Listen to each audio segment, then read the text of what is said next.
Good evening and welcome. This is Elizabeth Tassi Okemukuku with Carnival World News. We begin this evening from Africa. South Africa's government has proposed amending its flagship black empowerment policy to allow white-owned companies to gain points by contributing to a controversial new 100 billion rand fund for black businesses. Broad-based black economic empowerment is the country's signature mechanism for addressing the economic inequality that has persisted since the end of the racist apartheid system over 3 decades ago. However, it has come under criticism from some at home, especially as U.S. President Donald Trump's hostility to South Africa's black empowerment policies has helped fuel a diplomatic rift and may have contributed to Washington's decision to impose heavy tariffs on its exports. The Minister of Trade and Industry and Competition announced the draft amendment today, Thursday, and said they are open to public comment for 60 days before finalizing.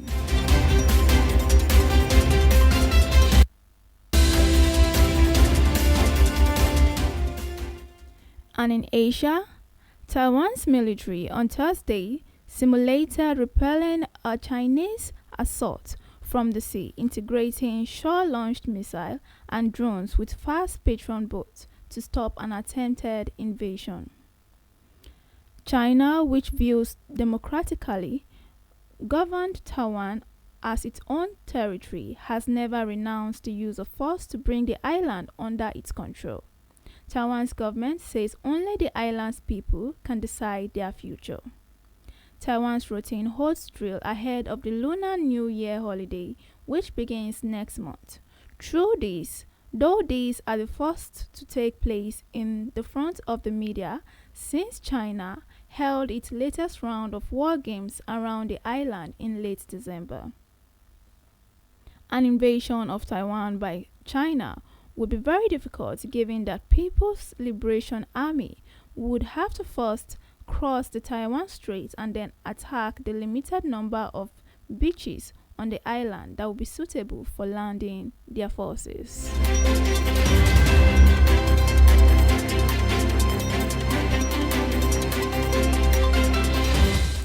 And in Europe, Starmer, whose center-left Labour government has struggled to deliver the economic growth it promised, has made improving relations with the world's second-largest economy a priority. Although this has drawn criticism from some British and US politicians who accuse China of waging industrial levels of espionage and abuse of human rights. The British Prime Minister held up a plan by AstraZeneca to pioneer new medicines by investing heavily in its Chinese operation as proof of the benefits that could flow to both countries. But he also said that closer ties would enable Britain to engage in frank dialogue when there was any disagreement.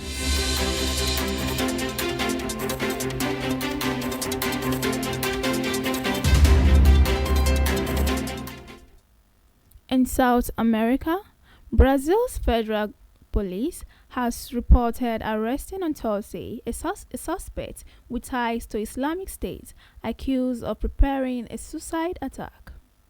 According to the police statement, an operation supported by U.S. Federal Bureau of Investigation had arrested a man under investigation for preparing acts of terrorism and being part of an international terrorist organization.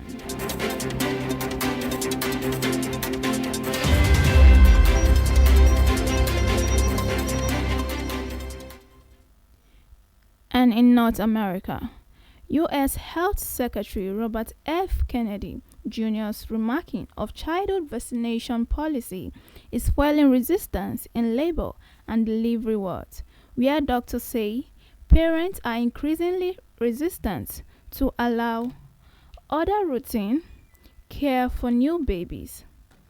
Half a dozen of pediatricians in 5 states said they were spending more time talking to parents about standard treatment given to newborns, including vitamin K to prevent dangerous bleeding and a topical antibiotic that protects against eye infection. Dr. Rana Alisa, president of Florida chapter of the American Academy of Pediatrics, stated that recent actions by the Department of Health and Human Service have created pure confusion for parents, heightened distrust of the medical community. Also, a statement for HHS also stated that it rejects the premise that vaccine policy has had any impact on the use of newborn treatment such as vitamin K and erythromycin eye ointments.